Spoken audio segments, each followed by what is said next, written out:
memikirkannya dengan seksama. Ibu memilih untuk menyelamatkan adik yang lebih muda dan lemah tubuhnya terlebih dahulu. Kemudian dokter segera melakukan operasi pada adik. Sementara ibu berlutut di depan pintu ruang operasi, memohon kepada Tuhan agar kedua anaknya selamat. Setelah beberapa jam berjuang keras oleh dokter, akhirnya adik terbebas dari bahaya jiwa. Namun kakaknya dikeluarkan dari ruang operasi. Namun pada saat itu, dia sudah tidak menunjukkan tanda-tanda kehidupan. Ibu menangis terseduh-seduh sambil memeluk jenazah kakaknya. Kemudian ibu pingsan karena terlalu sedih. Perawat melihat keadaan, segera memindahkan jenazah kakak ke ruang jenazah. Namun pada saat itu, tangan kakak bergerak sedikit di bawah kain putih. Sementara itu, putra keluarga orang terkaya juga meninggal karena kecelakaan. Setelah orang terkaya dengan susah payah membuka istri yang sangat sedih, ia segera meminta perawat untuk membawa anaknya ke ruang mayat. Namun sang istri yang sudah terlalu sedih, masih tidak bisa menerima kenyataan. Setelah melepaskan diri dari ikatan, salah mengira kakak di sampingnya sebagai anaknya sendiri. Suami kaya melihat kesedihan istri. Dia dengan susah payah memberitahunya meski terluka, ini bukan anak mereka. Tak disangka, detik berikutnya, kakak yang terbaring di tempat tidur tiba-tiba berbicara. Dengan lirih memanggil, "Ibu, jangan tinggalkan aku."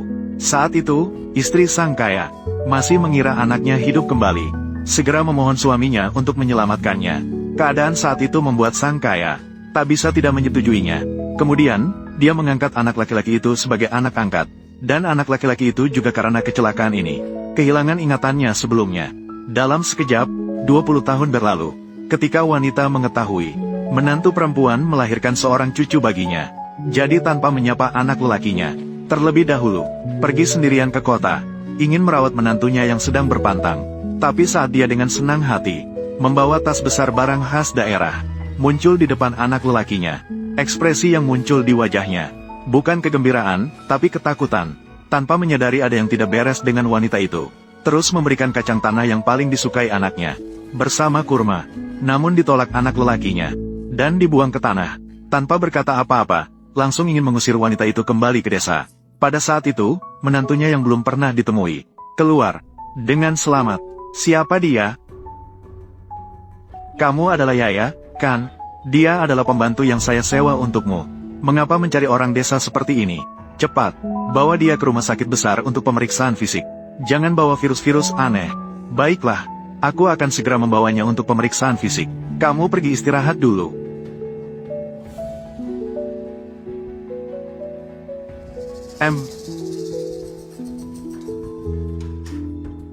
"Kenapa kamu bilang kepadanya bahwa saya adalah pembantu?" "Ibu, ayah mertua saya adalah seorang eksekutif di grup Zou. Dia hanya memiliki seorang putri bernama Yaya. Apa syarat-syarat di rumah kita? Kamu tidak mengerti ya? Kalau saya tidak bilang bahwa saya yatim piatu, apakah saya masih bisa menikahi Yaya? Kalau kamu tidak ingin keluarga ini hancur, jaga mulutmu dengan baik." "Baiklah, segera pergi ke rumah sakit untuk pemeriksaan. Setelah pesta bulan penuh anak, segera pulang ke desa. Melihat anak yang kejam dan jahat ini, jangan tanya seberapa sulitnya hati seorang wanita. Namun demi bisa tinggal dan merawat cucu, wanita harus pergi sendirian ke rumah sakit untuk pemeriksaan." Namun tanpa sengaja bertemu dengan Direktur Grup Zou. Dan Direktur melihat seorang nenek yang berambut putih, tiba-tiba merasa perasaan akrab yang tak terduga. Tanpa diketahui bahwa Direktur Zou ini, dia adalah putra sulung wanita itu. Setelah nenek pergi, CEO mengambil kantong wangi yang jatuh tanpa sengaja darinya. Saat itu, CEO terkejut menemukan kantong wangi ini ternyata sama persis dengan yang diberikan oleh ayah angkatnya sebelum dia meninggal. Ternyata ayah angkat CEO sebelum meninggal memberitahunya tentang asal-usul CEO. Ayah angkat menyatakan bahwa dia juga terpaksa pada saat itu baru mengadopsi CEO. Dia berharap CEO dapat menemukan orang tua kandungnya melalui kantong wangi yang dibawanya. Temukan orang tua kandung. Setelah mengatakan semua itu, ayah angkat kemudian meninggalkan dunia ini. Setelah CEO menyelesaikan urusan ayah angkatnya, dia segera pergi ke rumah sakit tempat itu terjadi. Setelah menyelidiki dengan berbagai cara, akhirnya menemukan dokter yang melakukan operasi pada keduanya. Mengetahui dari mulut dokter kronologi kejadian, hingga CEO tanpa sengaja mengambil kantong wangi nenek itu, baru menyadari bahwa orang tadi sangat mungkin itu adalah ibu kandungnya sendiri. Maka dengan cepat memerintahkan asisten untuk menyelidiki identitas nenek itu. Menunggu wanita menyelesaikan semua pemeriksaan, menunjukkan tidak membawa virus. Barulah anak lelaki membiarkannya masuk sebagai pembantu. Sebagai pengasuh masuk ke dalam rumah. Tidak pernah terpikir bahwa setelah wanita bekerja keras, setelah membuat meja makan penuh dengan makanan, malah dipukul keras oleh ibu mertua. Inilah yang kamu katakan bisa dilakukan.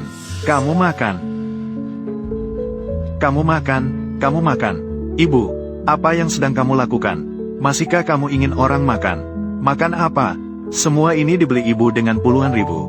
Untukmu memperbaiki tubuh. Untuk acara penuh bulan cucuku besok. Pakaianmu sangat bagus. Berikanlah harga diri kepada saya dan ayahmu. Sekarang bagaimana? Biarkan pembantu ini dipecat. Sue Pingan, apakah kamu sengaja tidak ingin aku sembuh sepenuhnya? Aku bersusah payah melahirkan anak laki-laki untukmu. Kamu malah mencarikan saya orang sembarangan seperti ini. Datanglah menjadi pembantu rumah tangga saya. Apakah kamu ingin di acara bulan penuh anak memukul wajahku? Apakah kamu tidak ingin hidup bersama lagi? Tidak ingin hidup bercerai? Saya tidak begitu. Bukan salahnya. Salahku. Aku yang berbohong mengatakan padanya aku bisa melakukannya. Kamu penipu. Pergi mati, pergi mati. Kamu mati, kamu mati, kamu mati. Jika hari ini kamu tidak mengembalikan barang-barang ini, ganti rugi untuk saya. Saya akan melaporkan ke polisi. Dengan penampilannya yang kumuh seperti itu, apakah dia mampu membayar? Dia belum pernah melihat seumur hidupnya. Mungkin sebesar 100.000 yuan. Harus diganti. Bahkan pinjaman juga harus diganti. Kalau tidak, saya akan memberitahumu, anakmu dan cucumu. Jika ada satu, kamu sebagai ibu dengan catatan kriminal, hidupmu sudah berakhir. Ganti. Ganti apa sih? Suami, segera laporkan ke polisi. Aku hanya punya sebanyak ini. Uang sebanyak ini cukup apa? Belum cukup untuk makan anjing di rumahku. Cepat tulis surat utang. Setelah menulis, segera pergi dan pinjam uang. Jika tidak bisa mengembalikan, aku tidak bisa mengampunimu. Saya menulis. Mengapa begitu murah? Biarkan dia pergi. Tidak ada. Lihatlah penampilannya yang kumuh. Mengirimnya ke penjara saja sudah terlalu murah baginya. Paling penting, bukankah dia harus mengembalikan uang saya terlebih dahulu? Baiklah. Cepat tulis. Sudah ditulis. Manis sekali. Kalau bukan karena menantu saya yang lemah lembut, saya tidak akan membiarkanmu lepas begitu saja. Ping An, buang dia keluar untukku.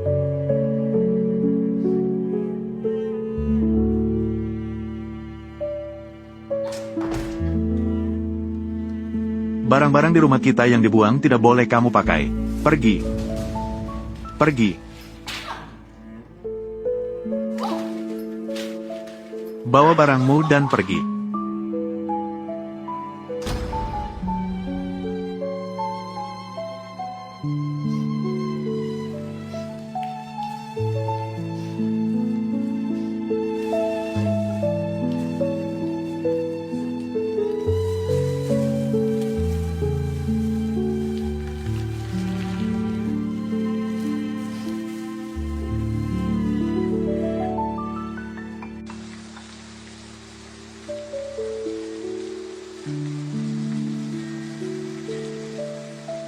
Tidak bisa.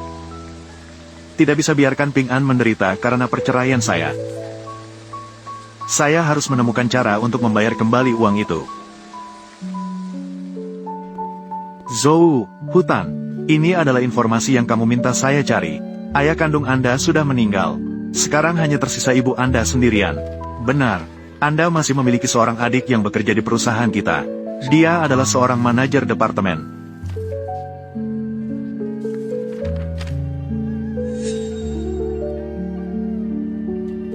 Itu dia. Ibu besar, apakah Anda baik-baik saja? Maaf. Sekarang saya menemukan dia berada di rumah adik Anda. Maukah kamu pergi melihatnya? Siapkan mobil.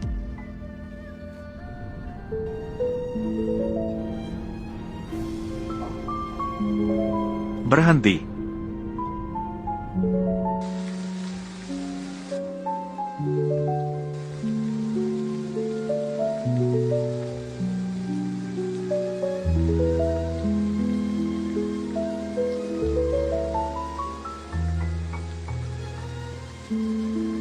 Tidak bisa. Aku kotor. Jangan sampai bajumu kotor. Nenek, silakan perhatikan dengan baik. Siapa dia?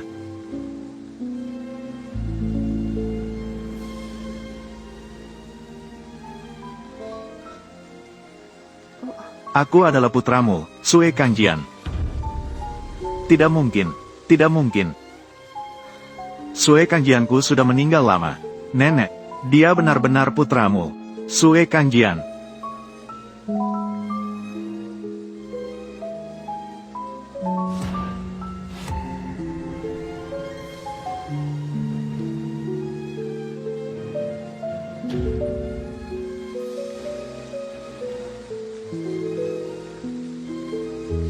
Kangjian.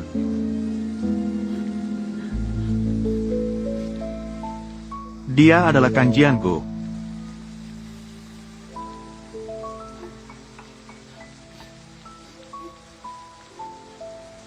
Mama. Semua salah Mama. Maafkan Mama. Mama, aku tidak menyalahkanmu. Aku sudah tahu tentang kejadian dulu. Aku tidak menyalahkanmu. Mama selalu memikirkannya setiap malam. Kenapa dulu yang mati bukan aku? Mama, jangan takut. Aku sudah pulang. Kita pulang. Mom. Mama, Anda tidak mengenakan sepatu. Aku akan membawamu pulang. Jangan. Mama kotor. Mama, kamu tidak kotor. Aku hanya ingin membawamu. Cepat, naiklah.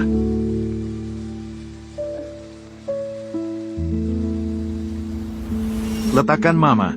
Mama sakit. Jangan terlalu lelah. Mama, kamu sama sekali tidak berat.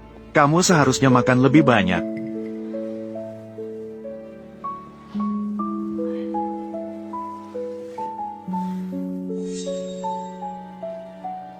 Mama, apa yang terjadi dengan luka Anda? Apakah Anda tidak berada di rumah adik? Aku berada di rumah adik. Ma, kamu tidak bisa diam kan? Aku ingin pergi keluar dan mencari sesuatu untuk dilakukan. Aku tergelincir tanpa sengaja. Jangan bicara tentang itu. Ma ingin pergi mandi. Ini terlalu kotor. Tunggu sebentar sampai Ma kembali. Ceritakan pada Ma. Bagaimana kamu menjalani hidup selama ini? Ma. Anda tidak kotor.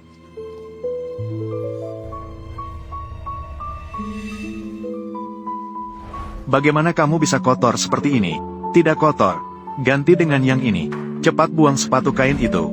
Pada masa itu, aku ditemukan secara tidak sengaja oleh keluarga Zhou. Diadopsi. Saat itu aku masih terlalu muda. Aku tidak bisa mengingat banyak hal. Kangjian, Ma tidak baik. Ma minta maaf padamu. Jangan terlalu emosional. Kita tidak akan membicarakannya malam ini. Kamu istirahatlah dengan baik dulu. Lusa, ini adalah pesta bulan penuh anak adik. Mari kita pergi bersama. Aku akan memberinya hadiah istimewa. Baiklah. Namun, Ma ingin pergi duluan. Pertama-tama, kabar baik bahwa kamu masih hidup. Beritahu adikmu.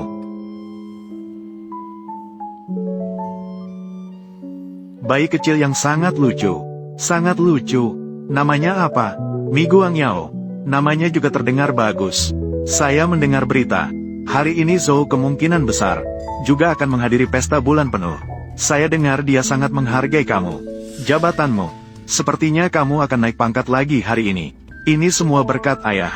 Saya di sini. Kerjakan dengan baik. Oh ya. Aku pergi ke toilet sebentar. Hati-hati. Jangan bikin masalah. Terima kasih. Terima kasih. Sama-sama.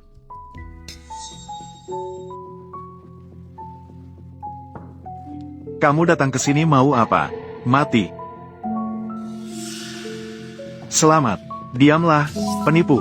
Kamu berani datang ke pesta bulan penuh anakku. Bawa anak ke ruang istirahat. Ibu, aku akan mengusirnya sekarang. Pergi. Lepaskan.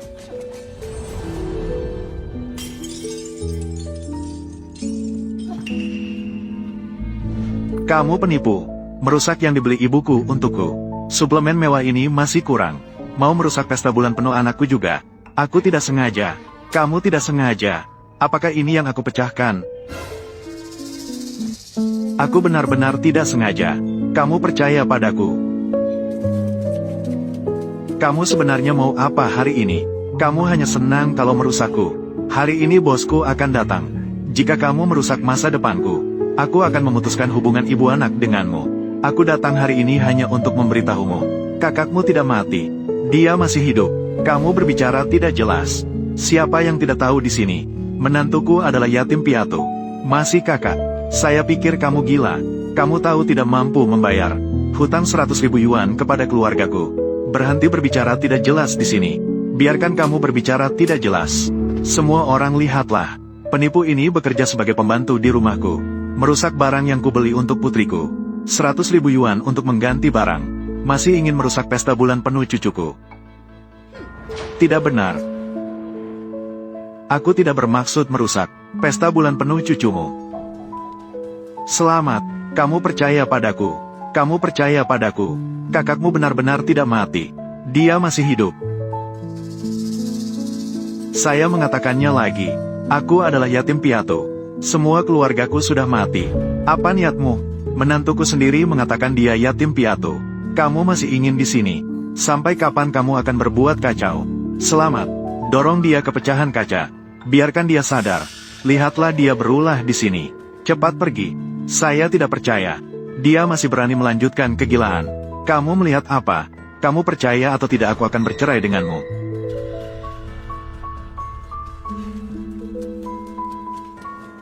Selamat P.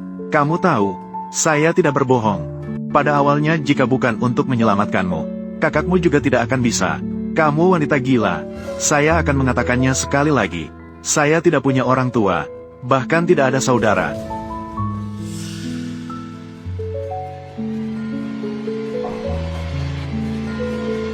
Semuanya berhenti sekarang.